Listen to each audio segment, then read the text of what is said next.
that government is best which governs least. This was the motto that Henry David Thoreau strongly believed in and can be considered the framework of his essay, Civil Disobedience. Thoreau, among many things, was an author, poet, philosopher, abolitionist, and a firm believer in transcendentalism, which is the belief that all nature and people are good, and that people should be independent and self-reliant.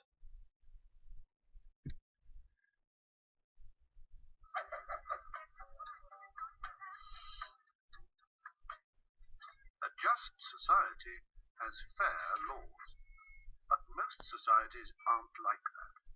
So, what can you do?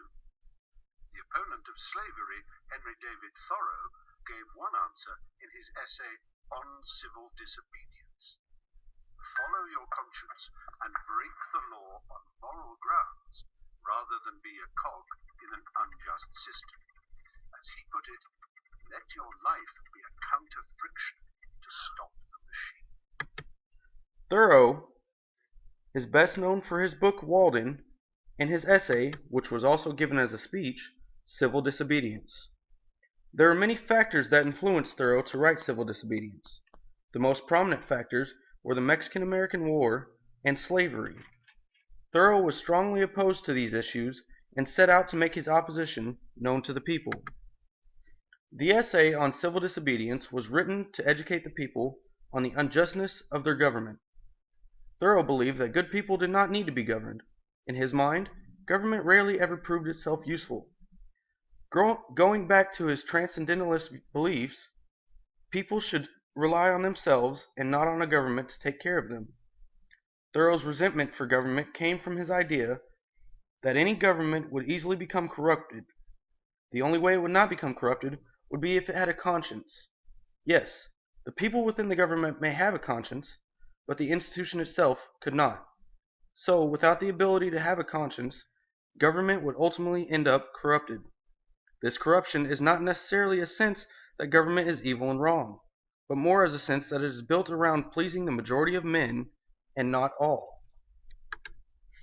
If the majority felt something was right or just, then it must be good for the whole. But Thoreau did not think this to be true. In his eyes, the government could not be just because it did not take into account each individual citizen in its actions. He asked, how could a just government promote slavery? Thoreau, being strongly opposed to slavery, could not see how his own government believed that slavery was acceptable.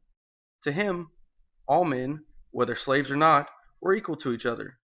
The only thing that kept them from truly being equal were the laws of an unjust government. The idea of civil disobedience is to peacefully, or as peaceful as possible, disobey the laws and regulations of an unjust government. He saw the government as a machine, and its people were all parts of this machine. And as part of the machine, it is our duty to stop it if it becomes unjust. However, if we as citizens just turn a blind eye to our government and not actively do something to change it, then we are just as much of the problem. The way for us to change it is to end our participation in the government.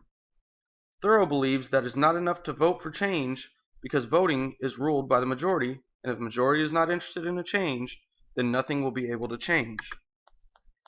One of the examples that Thoreau gives as his way to go against the unjust government is his decision to not pay his taxes.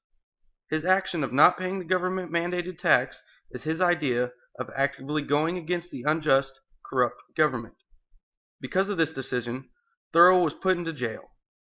The government saw it fit that a man did not willingly give his own money in support of it should not be able to live in its society. However, this did not upset him. He actually said that this was completely free while he was in confinement, although he could not come to understand why such a punishment was reasonable when they could have obtained his payment through other means, such as putting him to work. Thoreau's ideas were very influential, especially in the way of peaceful opposition to an unjust government. This peaceful opposition was followed by great leaders such as Gandhi and even Martin Luther King Jr. These men also believed that to change the way things are, then you must actively oppose it.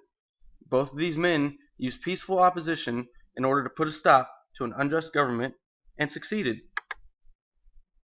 Even today, Thoreau's views and ideas are widely used to try to make the government a more just one. Without the ideas of Henry David Thoreau, some of the greatest achievements in the history of the United States would simply not have happened.